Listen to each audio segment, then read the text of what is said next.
Hello student, आज का हमारा विषय रहेगा कैलकुलेशन ऑफ मोड यानी कि बहुलक की गणना सतत श्रेणी में कैसे करनी है। आज हम आपको इस बारे में सिखाने वाले हैं। उससे पहले हम आपको बता दें कि हम आपको करा चुके हैं समांतर माध्य की गणना कैसे की जाए, माध्यिका की गणना कैसे की जाए। ये दोनों तरीके के क्वेश्चन हम आपको ऑलरेडी लास्ट वीडियोज में समझा चुके हैं। इससे पहले हमने आपको बताया था कॉन्टिन्यूअस श्रेणी कराने से पहले व्यक्तिगत श्रेणी और खंडित श्रेणी यानी कि इंडिविजुअल सीरीज, डिस्क्रीट सीरीज में बहुलक की गणना किस प्रकार की गई थी। आज हम बात करने जा रहे हैं कॉन्टिन्यूअस सीरीज में बहुलक की गणना किस प्रकार करेंगे। उसके लिए कुछ नियम है। सर्वप्रथम आपको यह देखना होगा कि हमारे वर्गांतर समान हो। कि समान होने का मतलब क्या है? 0 से 10, 10 से 20, 20 से 30, इस तरीके से सब में 10-10 का डिफरेंस हो, या हमारे होंगे 0 से 5, 5 से 10, 10 से 15। मतलब कहने का बात यहाँ पे यह है कि जो भी डिफरेंस दिया गया हो वो क्लास इंटरवल में यानी कि वर्गांतर में इक्वल तरीके से दिया गया हो, कहीं भी डिफरेंस असमान ना हो। अगर वर्गांतर असमान है तो उस कंडीशन में आप क्या करेंगे? उस कंडीशन में आप वर्गांतर को समान करेंगे। सबसे पहले हम जान लेते हैं इसका फॉर्मूला।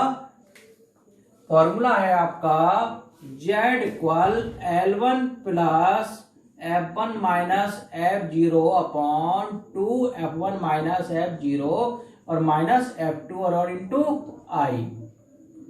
ये आपका फॉर्मूला। ये फॉर्मूला देखिए, हमने आपको डिस्क्रीट सीरीज में सिखाया था कि दो विधियों से हम बहुलक की गणना कर सकते हैं। एक आपकी समूह रीति हो गई थी, ग्रुपिंग मेथड। दूसरी थी आपकी ऑब्जर्वेशन मेथड कि हमने निरीक्षण किया और बहुलक निकाल दिया। ऐसे ही यहां पर दोनों विधियों का प्रयोग किया जा सकता है, ऑब्जर्वेशन मेथड का भी और ग्रुपिंग मेथड का भी। तो उनका जो फॉर्मूला है, यही फॉर्मूला दोनों विधियों के लिए यही फॉर्मूला है। आइए फॉर्मूला को समझ लेते हैं। फॉर्मूला Z क्या है आपका? यहाँ पे Z है आपका मोड। ठीक, L1 क्या है? हम आपको ऑलरेडी समांतर माध्य माध्यिका में समझा चुके हैं कि lower limit of class interval, limit of class interval. हमें क्या निकालना है? मोड निकालना है। तो हम ऐसे भी लिख सकते हैं lower limit of model class, model class. ठीक है। F1 क्या है हमारा? फ्रीक्वेंसी ऑफ मॉडल क्लास, बहुलक वर्ग की बारंबारता। ठीक, जिसके सामने टर्म लाई करेगा, देखा जाएगा किसकी फ्रीक्वेंसी ज्यादा है, उसके सामने का मॉडल क्लास होगा, और मॉडल क्लास के सामने की जो फ्रीक्वेंसी होती है वही बारंबारता हो जाएगी इसकी F1। ठीक, F0 क्या है? Frequency of pre model class. ठीक, F2 क्या है? Frequency of post model class. ठीक, अब क्या रह गया फॉर्मूले का आपका? ये रह गया I क्या है? I को हम आपको ऑलरेडी समझा चुके हैं। I मतलब वर्गांतर, क्लास इंटरवल, वर्गों का अंतर। L2 माइनस क्या करेंगे हम? L2 minus L1। ठीक, अपर लिमिट में से लोअर लिमिट को माइनस करोगे तो आपको वर्गों का अंतर मिलेगा। क्वेश्चन कराएंगे, उसमें आप आसानी से समझ जाएंगे कि किसका क्या मतलब है। ठीक, ये आपके फॉर्मूला का डिस्क्रिप्शन हो गया कि फॉर्मूला में क्या क्या चीजें होती हैं। आइए अब बात करते हैं, क्वेश्चन ले लेते हैं यहां पर। सबसे पहले हम आपको सिखाएंगे ऑब्जर्वेशन मेथड के द्वारा बहुलक की गणना कैसे की जाए। साइज दे दिए आपको, साइज यानी कि क्लास इंटरवल होते हैं 0 से 10। जैसे साइज 0 से 10, 10 से 20, 20 से 30, 30 से 40। हमारी जो डिस्क्रीट सीरीज होती है ना, उसमें जो x होता है उसको भी हम साइज लिख देते हैं। ठीक है, इस चीज का आपको ध्यान रखना है। और हम पहचानेंगे इसी से, इन्हीं के द्वारा कि ये डिस्क्रीट सीरीज है या कॉन्टिन्यूअस सीरीज है। यहाँ पे देखिए वर्गांतर दे रखे हैं, ये वर्गांतर दे रखे हैं, वर्गांतराल यानी कि क्लास इंटरवल। ये कौन सी सीरीज हो गई? ये हमारी हो गई कॉन्टिन्यूअस सीरीज। ये क्वेश्चन है यहाँ पे F27693 की दी गई सीरीज से आपको क्या निकालना है? बहुलक की गणना करनी है, कैलकुलेशन ऑफ मोड, मोड ज्ञात करना है। ठीक है, जैसे समांतर माध्य में प्रत्यक्ष रीति अप्रत्यक्ष रीति का मेथड होता है, यहाँ ऐसा कुछ नहीं है। यहाँ आपको एक ही फॉर्मूला का प्रयोग करना है, इजली तरीके से समझ लेना है आपको इसको, कुछ नहीं है ज्यादा इसमें।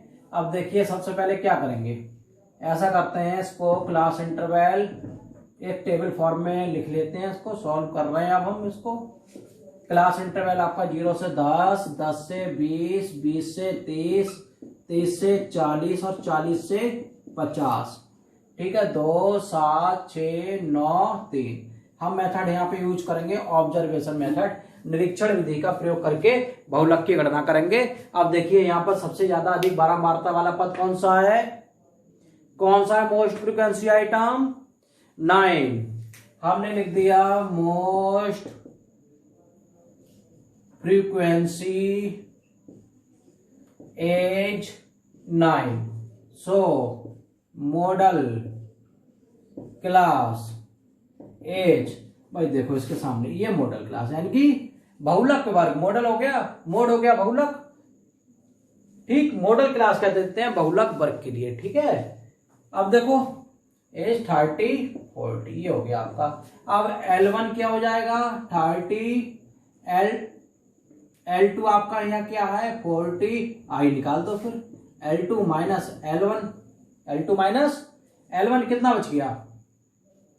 ये बच गया 40 माइनस 30, ये बच गए आपके 10। ये F1 क्या है? मॉडल क्लास के सामने की बारंबारता कितनी? F1 9। F0 क्या है? प्री मॉडल क्लास की बारंबारता 6। F2 क्या है? पोस्ट मॉडल क्लास की बारंबारता कितनी है? 3। फॉर्मूला का प्रयोग किया यहाँ पर, Z इक्वल आपने लिखा L1 plus F1 minus F0 upon 2 F1 minus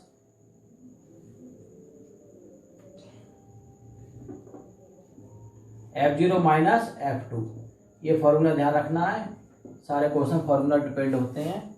ठीक है, और माध्यिका का क्या फॉर्मूला था? जब हमने आपको माध्यिका निकालना सिखाई सतत श्रेणी में, कॉन्टिन्यूअस सीरीज में, तो फॉर्मूला क्या था? आप मुझे कमेंट बॉक्स में लिखें अगर आपको पता है। ठीक है, L1 कितना है आपका? 30 प्लस F1, ये F1 है। F1 कितना दे रखा है आपका? 9, यानी कि बहुलक वर्ग की जो मुख्य फ्रीक्वेंसी जिसके अनुसार बहुलक वर्ग निकल के आया है वो आपका F1 था। ठीक है, 9 माइनस F0 कितना है? 6 अपॉन 2 इंटू 9 माइनस F0 कितना है? 6। और देखो ये F2 कितना है? 3 माइनस 3 गुणे 10। 30 प्लस 9 में से 6 का कितने बच गए? 3 बच गए। 9 2 जो 18, माइनस माइनस एक जगह ऐड कर लो, माइनस 6 माइनस 3, ये माइनस के 9 हो गए। ये इंटू 10, 30 प्लस 3 10 जा 30 हो गए, इनकी मल्टीप्लाई कर ली हमने, या 9 बच गई। 30 प्लस, अब देखो 9 से भाग कर दो, 30 को डिवाइड कर लो, 9 3 जा 27, पॉइंट लगा, अभी देखो 3 बच गए। डिवाइड तो अब आगे जाएगा नहीं क्योंकि 3 बच रहा है और कोई संख्या तो है नहीं हमारे पास, तो हम क्या करेंगे? पॉइंट लगा देंगे। हम यहाँ पे 0 बढ़ा दिया, 9 3 जा 27 हो गया यहाँ पे, फिर आ जाएगा, फिर 3 बच गया, फिर 0 लगा दिया, 9 3 जा 27, ये नॉन टर्मिनेटिंग डेसिमल है यहाँ पे, 3 3 3 3 चलता रहेगा, इसलिए यहाँ क्या लिखेंगे हम? 3.33। ठीक, ये आ गया आपका 33.33। This is answer. ये आपका बहुलक हो गया। बहुलक की गणना ये ऑब्जर्वेशन मेथड के द्वारा हमने आपको बहुलक की गणना करना सिखाया है। अगले लेक्चर में हम आपको सिखाएंगे ग्रुपिंग मेथड के द्वारा बहुलक की गणना कैसे की जाए। और हाँ, आगे क्वेश्चन में हम आपको यह भी सिखाएंगे, कभी कभार ऐसा होता है, देखो एक बात देखो, यहाँ पे हमारा 30 से 40 था ग्रुप, तो बहुलक हमारा आ गया 33 इसके अंतर्गत। कभी कभी ऐसा होता है कि बहुलक हमारा जो वर्गांतर होता है उसकी सीमा से बाहर हो जाता है, उस सीमा से बाहर निकल जाता है, तो उस कंडीशन में एक दूसरा फॉर्मूला प्रयोग किया जाता है। उस फॉर्मूले का क्वेश्चन अगले लेक्चर में समझाएंगे। अगर लेक्चर आपको समझ में आया हो, पसंद आया हो, तो वीडियो को लाइक कर दें, सब्सक्राइब कर दें, शेयर कर दें। Okay, thank you.